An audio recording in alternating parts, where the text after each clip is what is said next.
Welcome to episode 223 of the Microsoft Cloud IT Pro podcast, recorded live on March 22nd, 2021. This is a show about Microsoft 365 and Azure from the perspective of IT pros and end users, where we discuss a topic or recent news and how it relates to you. In this episode, we're joined by Larry from our long-term sponsor, ShareGate. We chat with him all about ShareGate's recently published State of Microsoft 365.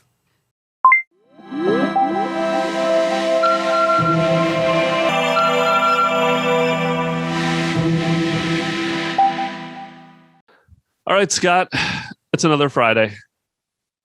It is. They keep coming up. I'm super excited for today for a few reasons.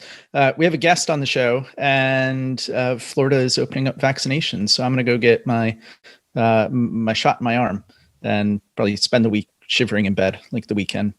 But I'm looking forward to it. Well, hey, all I care about is that you're better by next Friday so we can record again. Well, good. I'm glad you're thinking of me. Absolutely. You're always at the top of my mind, Scott. Yeah. So who's our guest today, Ben? Who's our guest? We have Larry today from ShareGate. So ShareGate has been a longtime sponsor of the show. So first of all, a big thanks to Larry and to ShareGate for their continued sponsorship and support of the show. But we also got them on because they recently came out with some very interesting reading material. And we're going to talk through that a little bit. So, Larry, do you want to give a little bit of introduction about yourself and kind of what you have here? And we'll just dive right into the conversation. Yeah, of course. Well, first of all, thanks for having me. Really glad to be on the show after listening to you guys for, I don't know, like maybe probably over a year and a half now. I don't even remember, but yeah, we don't even remember how long we've been recording. Time just flies when you're having fun, right? No, exactly. So my name's Larry St. Pierre. I work at ShareGate for 6 years now. ShareGate was kind of my first step into the tech world, into the Microsoft industry. So and I worked in different areas of the business over those 6 years. One thing that was always true is that I traveled a lot. And through that traveling, I kind of got to meet a lot of people in the community. And over the years, I grew in what we called a community enablement manager, where my role is essentially to make sure or take care of ShareGate's involvement in the Microsoft community. So it's important for us to be there and to support community initiatives. Whether it's great initiatives like this podcast or any kind of like user groups or anything. Make sure that we're there and we support that. And there's also some content that we do for the community and in collaboration with the community. And I think we've worked really hard on this one, and we're pretty excited to come and talk about it. Yeah. So today, and Scott and I have both started reading it too. We haven't gotten through all of it yet, but we are definitely going to cover it. And I would encourage everybody to go read this. And this is the State of Microsoft 365. Migration, Modernization, and Security in 2021. So, I mean, right in the title, you kind of tell us what you're going to cover in here. You start out with a little bit of summary on the state, you dive into migration, modernization, and security, and then kind of wrap it all up. And I'm imagining, and just from the initial reading I've done of this too, the state of Microsoft 365 it was probably fascinating to write about this, given the circumstances over the last year or so.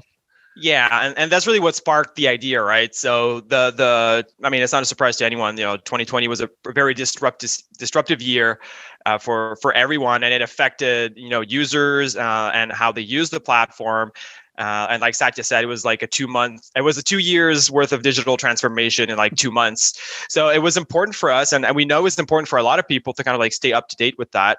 And for us, as a business that builds software, as well, it's important to understand where our users are, what's happening, what's their situation right now, so we can adapt, right, and both write content that's appealing to their situation right now and build software that answers those issues. So it was really important for us to to take the time to go and ask the questions, look at the data, because we get a lot of feedback from our customers while traveling, while meeting them in different events. Obviously, there hasn't been much of that happening lately. So it was just important for us to just get out there and do our own assessment of what was happening. And we just thought it would be a great idea to share it with everybody out there.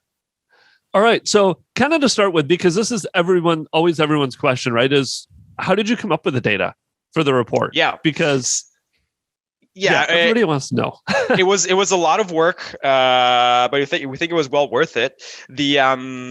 So it was important for us to get both quantitative and qualitative data. So the first thing that we did is that we did surveys to our user base and follower base. So we had over 800 respondents to our surveys. And that represents a good kind of pretty much every type of company in the industry. So it goes from smaller companies to enterprise companies in pretty much any vertical or any business areas essentially. So from government to tech. So we've got a good representation of pretty much everybody in there. That was the first thing. So the surveys really helped us. Then we looked at data from our products. So we do have a significant user base, and we looked at data usage in our products and how that relates to Microsoft 365. So we had both the kind of like more quantitative, qualitative data.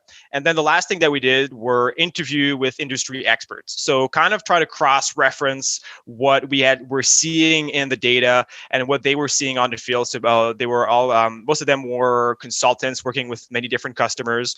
So just trying to get some more kind of meat around the bone over, here's the data, here's what the data says, but like, here's what the expert says, and try to kind of cross-reference that. So those were kind of like the main three things that we used for the report.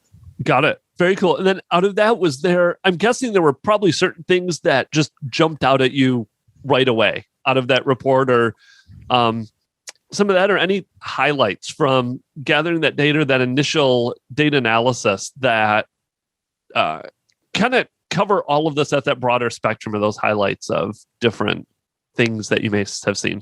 Yeah, for sure. There are some things that are more obvious. There are some things that were a bit more surprising, and I guess those reactions may vary from one person to another. But definitely. And the starting at the top, on the migration side, migration has been happening for a while now, so there is kind of like a trend that's been going on. So it's not like it was like something that. The trend kind of continued. Obviously, more people going to Office 365. Got a 60% decrease in on-premise to on-premise. There's no big surprise there. But personally, for me, what I find really interesting is that even over the years, the amount of people going from on-prem to the cloud is still increasing year over year. And that to me is kind of impressive, because at some point we would have expected to kind of get kind of like at that peak, right? But if we still haven't reached that peak, it means that there's still a lot of data that's on premise. And I mean, maybe for us being kind of in the community and working, if you go to events like Microsoft Ignites, you realize that sometimes you're maybe just more in contact with those people that are maybe, I guess, you can call them maybe more early adopters, and that there's a lot of people that are still on premise and that we just don't hear as much about, but they're definitely there, because as what we see, there's still that long tail of on premise content that's still there and very present. Got it. Oh, go ahead, Scott. Well, I was going to say, do you view that? Are there any insights that indicate that's a long tail of remaining organizations that are staying on premises and willing to migrate? Or are there just certain, at some point I'd expect we hit that inflection point too, where not only is there not things to still move, or there's things that just can't move, right? There might be like a vertical or an industry that has to stay behind and be on premises in some way, shape, or form for compliance, regulatory reasons, whatever it happens to be, and then they get to become our fun hybrid friends. Yeah, I think it's all of those answers. I mean, mentality of we're not going to the cloud, it's not safe anymore, is not something that we hear about or we see very much. So usually when we talk to people that are still on premise, is that they know they're going to go there, but it just takes more time, and they're just not quite ready. Is what we see more. But definitely, there's also the industry aspect of it. So I'm trying to remember. So the main industries obviously were like banking, government, manufacturing. So those kind of businesses that are the usual suspects. The usual suspects that are probably going to stay there, and that's fine. We know, and that's one we talk about it also in the report, is that on-premise is there to stay, right? And that's something that we're not the ones who come up with that conclusion. I know Microsoft talks about it, and we know it's there to stay to some extent, but the trend keeps on going. Well, it's always on premises, right? It's either on your premises or it's on Microsoft's premises. Right. But that's a secret.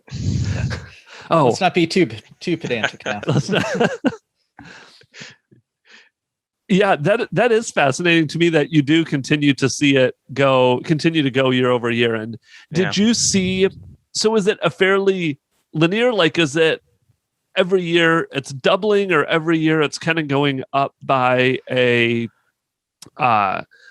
linear growth in terms of the number of people migrating to the cloud? And then in this last year, was there even a massive increase? Like, I think in my head, 2020, they probably saw it like it was kind of going and going. And then everybody was like, we got to go to the cloud because of COVID. But was that actually the case? Is that what you saw? Or did you see it stay pretty consistent this year from previous?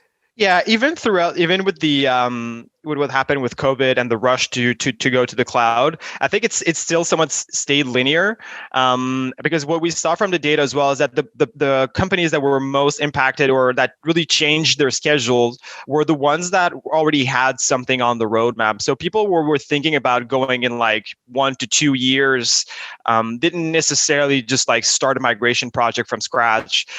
We saw an increase in speed of people who were kind of like in that kind of like ongoing project, or were very close to that happening. Those are the businesses that really pushed forward and just made it happen faster. But those who just hadn't really touched on the migration question yet, didn't necessarily just like start a migration project and made it happen in a question of like a month or two. So it depends. I guess it depends, but overall it stayed pretty linear. Interesting.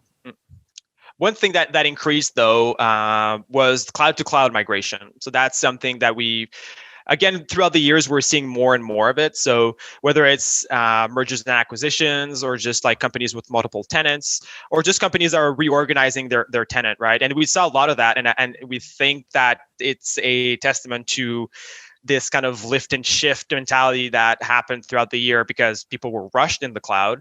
But then there was this whole, okay, well, now that we're there and we just like literally just moved everything the way it was on premise, now that obviously doesn't work in the cloud. We got to go with like a flat hierarchy to use all the functionalities. So there was a lot of reorganization of content to be done at the destination. So we think that was a big contributing factor to seeing such an increase in cloud-to-cloud migrations.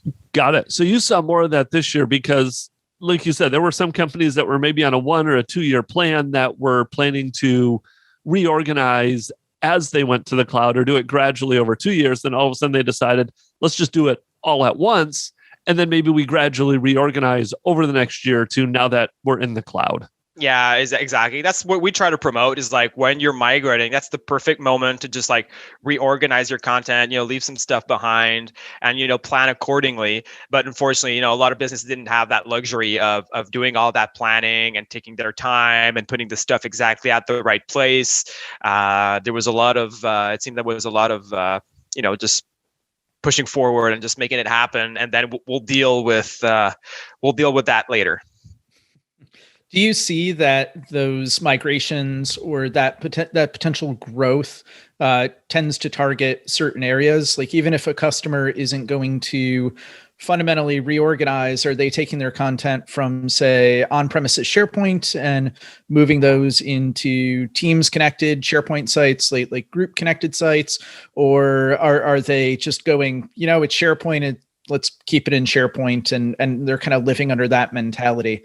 Like how do they view the cloud as a fundamentally different thing for them to learn about and kind of grow into? It's a good question. I mean, because we don't have all the data in terms of exactly where all the content was migrated, and was it migrated into sites that are already Teams connected. Yeah, I mean, we didn't see any kind of major trends. I think from what we see, people understand and they know what they need to do, and it's I think it was just a matter of getting ready just right now, getting the user able to collaborate. It was within a matter of days, right? And then it was just try to get the content there as fast as possible, and just rearranging as things go. So there wasn't a major trend there. There was okay, so this is exactly how people made it happen. It was just kind of more really reacting to the very short notice. Gotcha.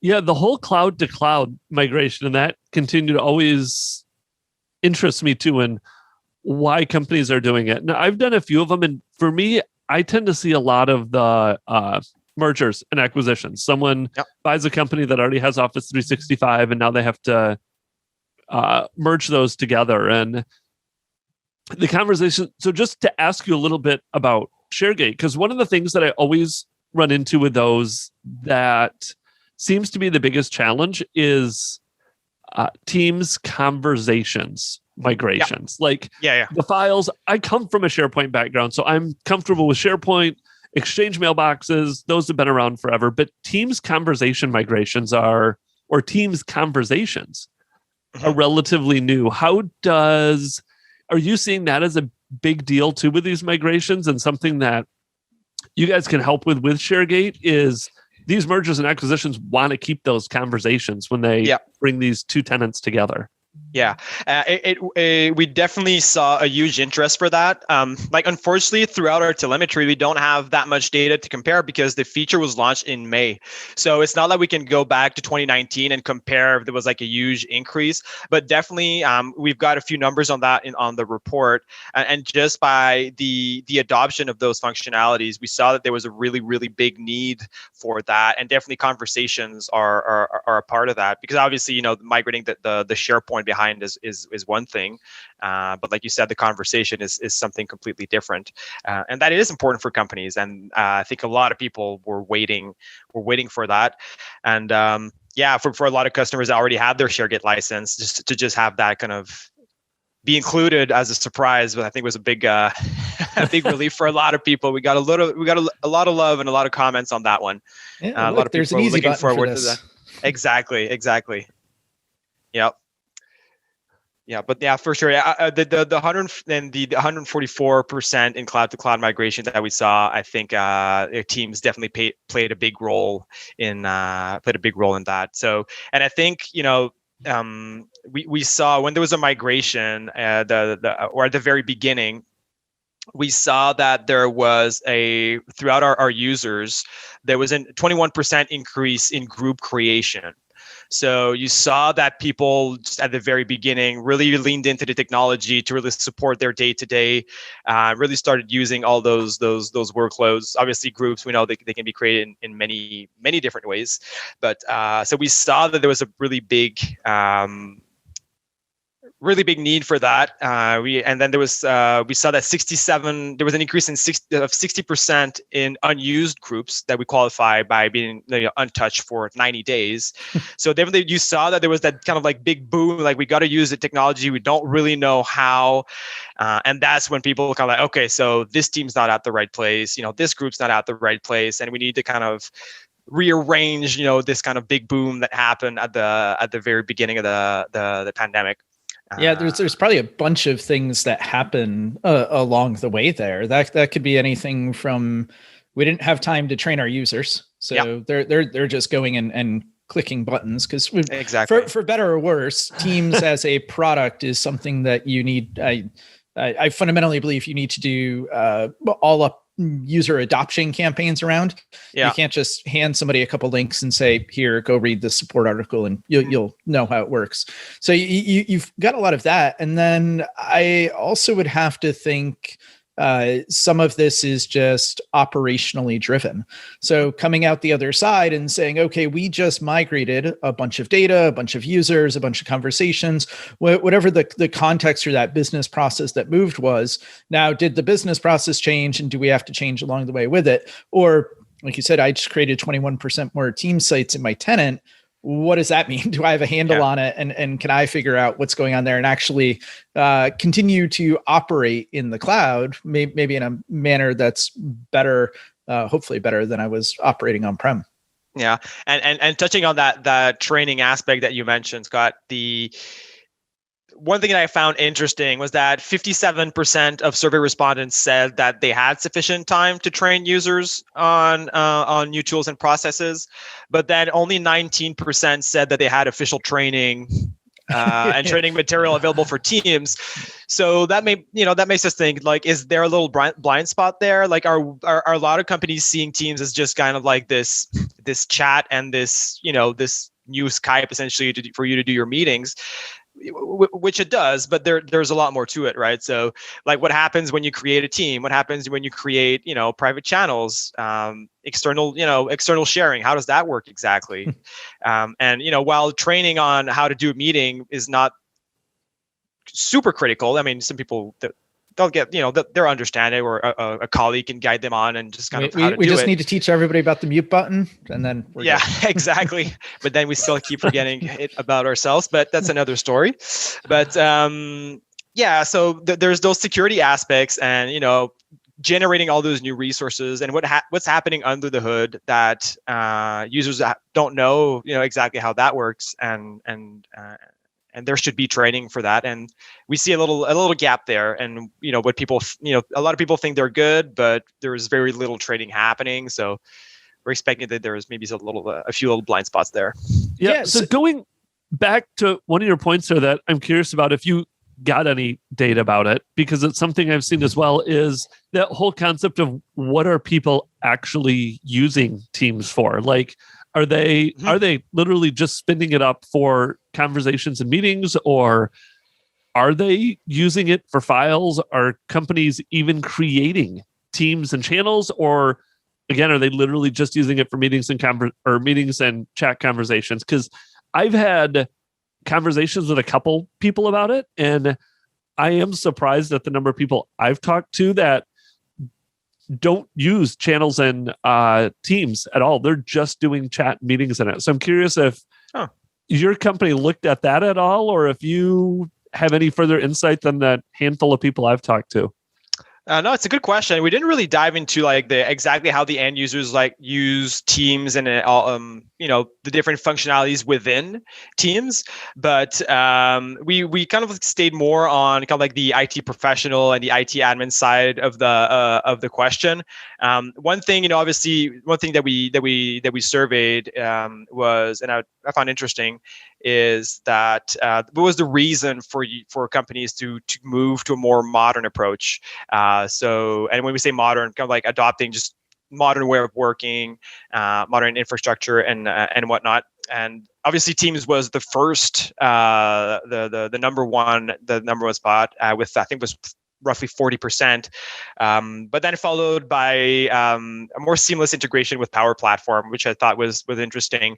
And like Ben said, Benjamin Nyland, our head of product, people aren't at the office anymore. You can't just walk over and go talk to John, and he needs to do this and that. And people are really looking to automate processes more. And we thought that was pretty interesting. And that's going to keep probably increasing as well over the years. Yeah. So with some of that modernization and people going more to Teams, what have you seen? And I know in here we've talked a little bit about users still needing guidance. You talked to some too about these companies that end up with all these groups created, but then never use them. From that IT administrator's perspective, are you finding that as people go to Office 365, they're empowering their end users or allowing. I don't know if it's an allowing or if it's an empowering, but essentially end users are having more ability to quickly spin up teams, spin up groups, or are IT companies still looking to put governance in place around they have to go through certain processes? What did you see from that perspective? Yeah, I think with the big boom that we touched on of creation, I think a lot of companies, whether they liked it or not, kind of like had to resolve this to that more self-service approach, right? Because everybody needed stuff right now just to continue collaborating, and a lot of people a lot of companies started using it, but. Yeah, so definitely we saw that there. Sorry, I had a train of thought. I just completely lost it. I was looking at my stats because there's so many numbers, and I was trying to look for a stat, but I kind of lost it there. But yeah, so in terms of self-service, we saw on Apricot our product that is automated governance, and there's a notion in shared Apricot which we call entrusting a group. So essentially, is that it's a functionality you enable in the product, and that you entrust a group to its owner. So you can enable that at the group level, but also at the tenant level. Okay. And essentially is what that does is that you tell that owner is like, you're now in control of your group. So you're reviewing, the permissions, you're reviewing external links, and you're in charge of archival once the project is done. And we saw an increase in, and that was the number I was looking for. And I can't quite find it, but and I don't remember it, but we saw there was a big increase. I think it was 64%, but don't quote me on that. I might be mistaken. But yeah, so we saw that people were like, okay, like we really need to involve users in this process because we're not going to be able to stay on top of things. Got it. So Apricot, because I'm always fascinated too about tools, especially around governance. So governance has always been a topic that has interested me, especially coming from a long history of SharePoint and seeing what companies did with SharePoint on premises. Does Apricot do a lot more from I would say almost, you said automated governance in terms of kind of watching the environment and letting you know when you have stale sites out there, stale content out there, or which sites are maybe you need to clean up. So almost more of I don't want to call it a reactive governance, but a monitoring governance versus a governance mindset of let's put a gatekeeper in front of it so people use Apricot to create sites. How does that expand a little bit on that automated governance and what that is? Because yeah. So there's interesting. Yeah, so there's definitely in the product, there's definitely that notion of giving you visibility over what's happening in your environment. If you want to stay on top of things, kind of like yourself, and getting kind of like that bird eye view over your environment, understanding what's happening. But what really makes it stand out is like what we shot is the automated aspect of it. So, and it's what we call collaborative governance as well, because as we give users more power, with great power comes great responsibility. So you need the input from those users, and you need their help because they are the ones who are in contact with the content. It's hard for you to know if you can archive a group. If you don't really know what it's used for. Maybe it's just used once a year. Maybe it's like for the annual Christmas party. I don't know. And then you're like, well, nobody's using it. And then you'd archive it. So, just a silly example, but, the users are really the ones who know what's happening. And it's really about bringing them in and giving them more responsibility and helping you stay in control over what's happening. But you still have that aspect of giving yourself the visibility. It's not only relying on the users, but yeah. So like you said, it's not like we're it's not a form that needs to be approved or anything. We're very much encourage self-service and want to empower users for them to create what they need, so they can go ahead and create that. We also have there's a bot in there that will go and ask them the questions and help you kind of like understand what's happening. So understanding what the group is used for, what's the sensitivity level of the content in there, so you can automatically apply policies. So that's kind of like the whole automation aspect of it. Essentially, is bringing in the end users to help you do that. Okay, very cool. And we'll make sure, Larry, we'll get some links from you too for places people can go to visit all this. So if you are interested in checking out some of these products as well, or if you have demos, any links you want us to put, we'll put all of those in the show notes so people can go check all these out as well. So the other topic you have in here, we've kind of talked a little bit about the summary, the migration, the modernization. You also have a good section here on security. Yeah. So what did you look at in the state of Microsoft 365 when it came to security? Yeah, well, obviously, we wanted to look, and we didn't have to look very far to understand that, a lot of companies kind of did a little compromising when it came to security, just in order to enable users to collaborate very, very quickly. Just like looking at other surveys and other reports that are there online, I think it's 85% of chief information security officers said that they did compromise. They did compromise security for in order to enable collaboration during the pandemic, and that's from a Network survey. That wasn't even data that we pulled up. So it was already available there, and really looking into like what does that mean for Microsoft 365, right? So we saw that there was a big increase, 67% in external shared links. Which is a good thing. Obviously, we want users to be using that because if they're not using that, odds are they're still doing that external sharing, but you just don't know it's happening. It's just going out in email. Exactly, right. So it's a good thing to see that. Quite frankly, I'm a bit more worried about the other 33%, but at the same time, we understand that different industries, different regulations. So it's normal that not everybody's using the external sharing aspect of it. An increase 53% groups, an increase in 53% of groups that had externally shared content. We saw that through Apricot. So people are really using the tech, and there's some people are sharing stuff externally. So there are some risks that need to be assessed there, and there's a very small percentage of companies that actually do. And review those links and really know what's shared externally in their business.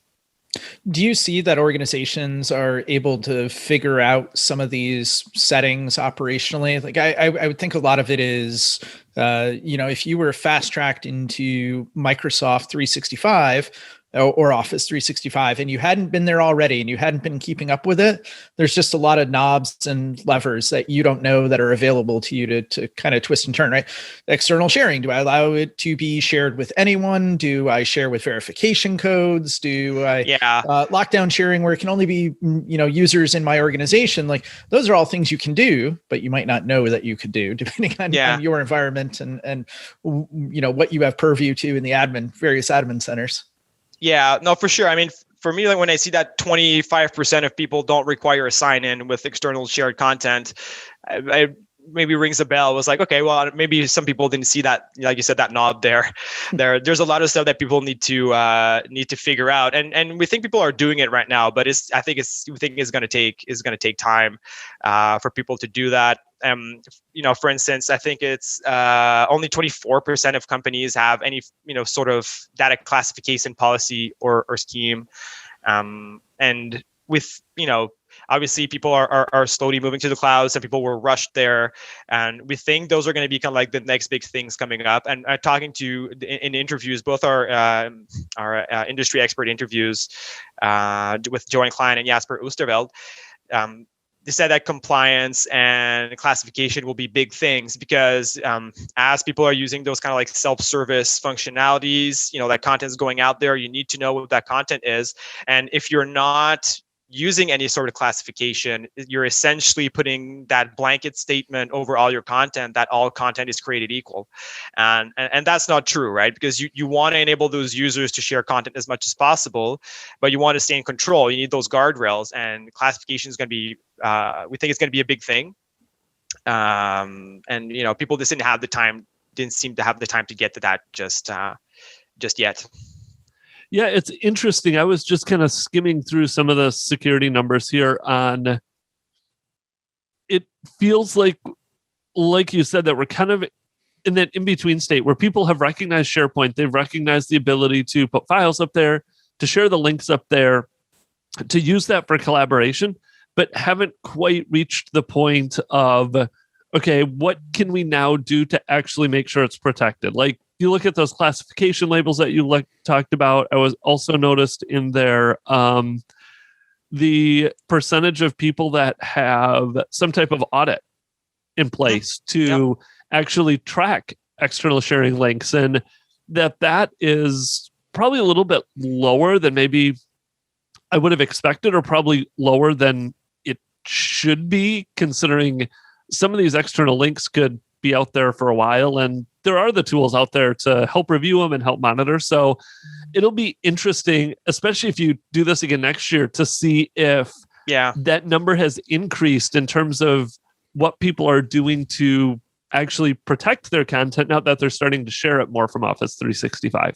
Yeah, across the board, right? What we see now is that we feel like people are a little behind on a few things, and that one's a great example. And comparing year over year, like, are people actually catching up? And if they are, at what pace are they? Are they catching up? But yeah, I think, like you said, the amount of people that have those kind of audits in place is very low, especially when you cross reference it with the amount of people who have classification, right? So you've got a lot of content out there, but you have no idea if it's sensitive content or not. You don't have a way to validate that. And when you put those two factors together, there is a risk there, definitely. Yeah, the one that surprised me on the other side is the number of people that said they have MFA enabled. I know. Yeah. Same for that was really, really high, honestly, and that's a good thing. But it is. Sure. Looking at that, it's 80. For those of you listening, it's 86% of your respondents, so they have MFA enabled. And I mean, there's been a big push for it, so maybe it shouldn't surprise me, but I did not think it would be that high. I thought there were more people that were still kind of resisting it or not enabling it, but that's a good one to see. Yeah, and we think a lot of people kind of, and talking to Joanne in the interview with her, we touched on that, but like this switch to the zero trust mentality that's becoming more and more prevalent, and was kind of like a good way for people to, to, I guess, sleep better at night, is that, a lot of people were forced to, I think it was 27% of companies allowed users to use their 67, sorry, of companies allowed personal devices. So it's pretty big, so a lot of people are kind of like forced to go down that kind of zero trust, always assume breach. And it's going to become, what we see is it's getting bigger and bigger, and it's probably going to become an industry standard. I just love that idea of you've migrated to the cloud, and that became a forcing function for everybody to get better at security. Yeah. Because we had to enable collaboration across the organization. Like, that's just an interesting byproduct of that entire thing. And along the way, I was kind of struck as I read through the report that you get this sense that as everybody's migrating and they're figuring out how to modernize and how to work their way through security, like, there's better conversations happening between potentially IT operations and the business itself, so that they can go out there and understand those business processes. Like, what do we need to classify? What type of external sharing makes sense for this classification? All those kinds of things. So there seems to be like a nice synergy there that's actually coming out. Like, hey, we're all talking to each other more. Yeah. And one question I had for you is, just interested to see your take. You guys are out there talking to a lot of people. On a scale from 0 to 10, like, how would you rate how would you rate the impacts of what happened in 20, like in terms of like crisis management? How did things go, and how do you think it went? Like 0 being a total disaster and 10 being just like nothing happened. I think for most of the organizations I interact with, like they're fairly mature enterprises, so they have their heads on straight when it comes to a lot of this, and quite frankly, they have things like budgets to train their employees on new tools, which says, hey, not just their employees but their operators as well. Like how do we bring this up? How do we administer it? What does that look like? And they're savvy enough to make all that work. So I think, across the board for me, most that I interact with, they're easily like an 8+. They're able to grasp it and get with it. It's been more the kind of human side of the equation as things drag out, right? Like, are people willing to continue to stay in this path of remote meetings every day, right? Like as things drag on, you see less and less cameras come on, you see less and less mute buttons coming off, things like that. Like, can we drag everybody through that and figure out where we swing back to? Like, where's the pendulum kind of fall out? The engagement aspect of, Yeah, I would say for me, I was surprised how smoothly it went for most of the companies I interact with too. I have a broad range. So I have some companies I work with that are only 5 users. The advantage they had is it's only 5 users. They were able to pivot pretty quickly from what they were doing to leveraging various tools in the cloud. One thing I ran across with a couple enterprises that I work with is almost the too many cooks in the kitchen. Is all of a sudden we have all these users, we have thousands of users that can't get to our file shares. Our VPN can't handle it. What do we do when some people are like, let's increase VPN, and other people are like, let's increase SharePoint? So initially in March and April, there was some of the bigger companies, I felt like there was a little bit of that infighting or just a confusion of, we have a boatload of content. How do we get our users access to it?